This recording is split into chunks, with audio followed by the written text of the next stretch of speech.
Welcome back to our channel Lavanya ಕಿಚನ್ಗೆ ಸ್ವಾಗತ. ನಾನು ಇವತ್ತಿನ ರೆಸಿಪಿ ಬಂದುಬಿಟ್ಟು ಸ್ವೀಟ್ ಆ್ಯಂಡ್ ಸಾಲ್ಟ್ ಸೋಡಾ ಮಾಡಿದ್ದೀನಿ. ಆಲ್ರೆಡಿ ಮಾಡಿದ್ದೀನಿ, ತುಂಬ ಚೆನ್ನಾಗಿ ಬಂದಿದೆ ಟೇಸ್ಟು. ಇದನ್ನು ಯಾವ ಥರ ಮಾಡೋದಂತ ನಾನು ನಿಮಗೆ ತೋರಿಸ್ತೀನಿ ಇವತ್ತು. ಸೊ ಯಾವ ಥರ ಮಾಡೋದಂತ ನೋಡ್ಕೊಂಬರೋಣ ಬನ್ನಿ. ಒಂದು ಗ್ಲಾಸ್ಗೆ ಒಂದು 1/4 ಟೀ ಸ್ಪೂನು ಪೆಪ್ಪರ್ ಪೌಡ್ರ್ ಹಾಕ್ತಾಯಿದ್ದೀನಿ. ಮತ್ತು ಸಾಲ್ಟು ಒಂದು 1/4 ಟೀ ಸ್ಪೂನ್ ಹಾಕಿ ಸಾಕು. ಸಾಲ್ಟು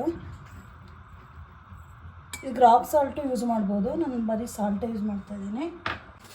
ಶುಗರ್ 1 ಸ್ಪೂನ್ ಹಾಕ್ತಾಯಿದ್ದೀನಿ.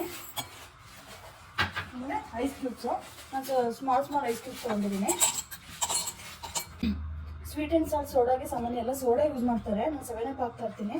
ಟೇಸ್ಟ್ ಒಂಥರ ಡಿಫ್ರೆಂಟಾಗಿ ಚೆನ್ನಾಗಿರುತ್ತೆ ಅನ್ನೋಕ್ಕೋಸ್ಕರ ನಾನು 7up ಯೂಸ್ ಮಾಡ್ತಾಯಿದ್ದೀನಿ. ಈಗ ನಿಧಾನಕ್ಕೆ ಹಾಕ್ಕೊಡಿ.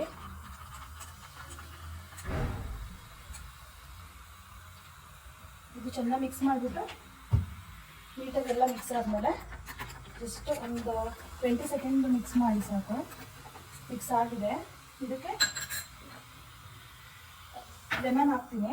ಇದನ್ನು ಲೆಮನ್ನ ರೌಂಡು ಕಟ್ ಮಾಡಿ ಇಟ್ಕೊಂಡಿದ್ದೀನಿ, ಹಾಕ್ತಾಯಿದ್ದೀನಿ. ಲೆಮನ್ ಹಾಕಿದ್ದೀನಿ. ಪುದೀನ ಹಾಕ್ತೀನಿ. ಪುದೀನ ಒಂದು 2-3 ಎಲೆ ಹಾಕಿ ಸಾಕು, ಜಾಸ್ತಿ ಏನು ಬೇಡ.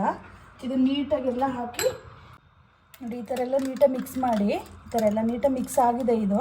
ಸೊ ಆಗಿದೆ ಇದು. ಮಾಮೂಲಿ 7up ಕುಡಿಯೋದ್ಕಿಂತ ಈ ಥರ ಮಾಡ್ಕೊಂಡು ಕುಡೀರಿ. ಟೇಸ್ಟ್ ಅಂತೂ ತುಂಬ ಚೆನ್ನಾಗಿರುತ್ತೆ. ಹೊಸ್ದಾಗಿ ಯಾರ್ಯಾರು ನನ್ನ ಚಾನಲ್ ನೋಡ್ತಾ ಇದ್ದೀರಾ, ದಯವಿಟ್ಟು ನನಗೆ ಸಪೋರ್ಟ್ ಮಾಡಿ, ಸಬ್ಸ್ಕ್ರೈಬ್ ಮಾಡಿಕೊಡಿ. ಮತ್ತು ಈ ಥರ ಮಾಡಿಕೊಂಡು ಟೇಸ್ಟ್ ಹೇಗಿದೆ ಅಂತೇಳಿ ನನಗೆ ಕಮೆಂಟ್ಸ್ ಮುಖಾಂತರ ತಿಳಿಸಿ. ಇಷ್ಟೊತ್ತು ನನ್ನ ವೀಡಿಯೋನ ವಾಚ್ ಮಾಡಿದ್ದಕ್ಕೆ ತುಂಬ ಥ್ಯಾಂಕ್ಸ್. ಇದೇ ಥರ ವಾಚ್ ಮಾಡ್ತಾಯಿರಿ, ಸಪೋರ್ಟ್ ಮಾಡ್ತಾಯಿರಿ. Thank you.